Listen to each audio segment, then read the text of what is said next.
Nifty যতক্ষণ না পর্যন্ত 25,550 এই লেভেলের ওপরে একটা ডেলি ক্লোজিং দিচ্ছে, তার আগে আমরা বুলিশনেসের কনফার্মেশন পাবো না। তো আগামীকালের জন্য আমাদের বাইং লেভেলটা হচ্ছে বা বাই এন্ড ডিপের লেভেলটাই হচ্ছে 25,120 থেকে 150 লেভেলটা।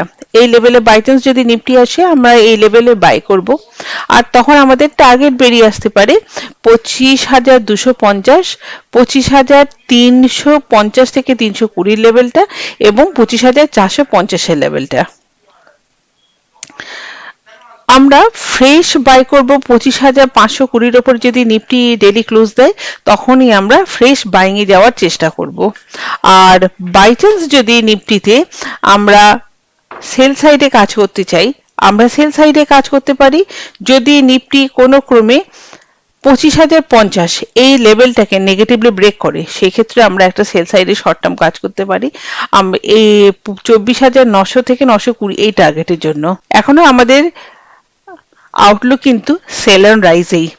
আমরা অবশ্য করি নিফটিতে 400 থেকে 450 এই লেভেলে গেলে যারা কল সাইডে থাকবে বা যারা পুট সেল করে থাকবে, অবশ্যই তাদের প্রফিট বুক করে নেওয়া উচিত।